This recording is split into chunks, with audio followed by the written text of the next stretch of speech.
This channel does not promote any violent, harmful, or illegal activities. All content provided by this channel is meant for an educational purpose only. দেখুন দুটো বিষয় মানে চারপাশে বিভিন্ন সমালোচনার ঢেউ মানে অনেক লোক ক্ষিপ্ত অনেক কটু কথা সবাই বলছেন দুটো কথা এর মধ্যে জাস্ট বলি কলকাতা পুলিশের এই কমিশনার ইনি কিন্তু অত্যন্ত সুভদ্র মানুষ যতদিন দেখেছি কোনোদিন তাকে গলা তুলতে ঔদ্ধত্য প্রকাশ করতে অথবা সংবাদ মাধ্যমের কোনো কর্মীকে অপমান করতে দেখিনি যেটা গুণ যার সেটা তো স্বীকার করতেই হবে কিন্তু আপনার বক্তব্য শুনে যদি প্রশ্ন খচখচ করে মনের মধ্যে তাহলেও তো সেটা অস্বীকার করতে পারি না তাই না এটা দিল্লি নয় পশ্চিমবঙ্গ এ রাজ্যে আইন শৃঙ্খলা সেটা তো কেন্দ্রের অধীন নয় রাজ্য সরকারের অধীন তাহলে রাজনৈতিক রং না দেখে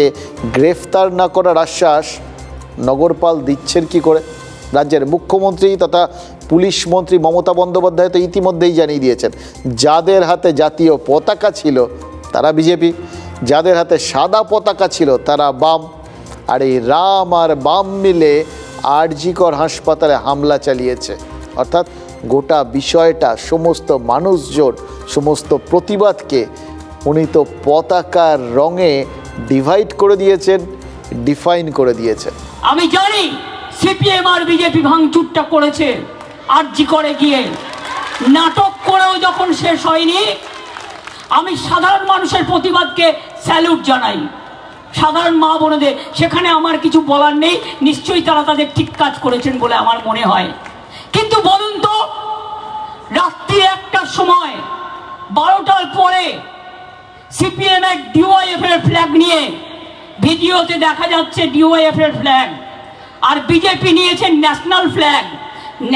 ফ্ল্যাগ সব জায়গায় পলিটিক্যাল কাজে ব্যবহার করা যায় না ন্যাশনাল ফ্ল্যাগের কোড আছে ন্যাশনাল ফ্ল্যাগকে মিসইউজ করেছে পানিশমেন্ট হওয়া উচিত এটা একটা ক্রিমিনাল অফেন্স জাতীয় পতাকা নিয়ে কাউকে গুন্ডাগিরি করতে দেওয়া হয় না জাতীয় পতাকাকে স্যালুট জানাতে হয় সম্মান জানাতে হয় মনে রাখবেন হাতে জাতীয় পতাকা থাকলেই বিজেপি মমতা বন্দ্যোপাধ্যায়ের এই অভিযোগ কিন্তু বিজেপি নেতাদের মুখের হাসিটা চওড়া করে দেবে জানেন তো কারণ বিশ্বকাপ থেকে অলিম্পিক যেখানে যেখানে ভারতীয় ক্রীড়াবিদরা জিতেছেন তারাই তো জাতীয় পতাকা হাতে নিয়ে পোজ দিয়েছেন এবার সবাই জাগে তাহলে তো পুলিশের এত কষ্ট করে ছবি পোস্ট করে এই সমস্ত সন্ধান টন্ধান চাওয়ার কোনো দরকারই নেই ভাঙচুর কে করেছে কে করেনি এসব নিয়ে দেখার দরকার কি কার হাতে রড ছিল কার হাতে লাঠি ছিল সেসব কিচ্ছু দেখার দরকার নেই শুধু দেখতে হবে কার হাতে জাতীয় পতাকা ছিল কার হাতে সাদা পতাকা ছিল সেই সমস্ত অফিসে যান খপ করে ধরে ফেলুন ব্রিটিশ আমলে এই তিরঙ্গা ধরলে পুলিশের উন্নতি হতো জানেন তো তারপর এখনও কিন্তু অনেক দিন পর দেখছি তিরঙ্গা থাকলে হয়তো পুলিশ ধরবে সহজ হিসেব তাই তো হওয়ার কথা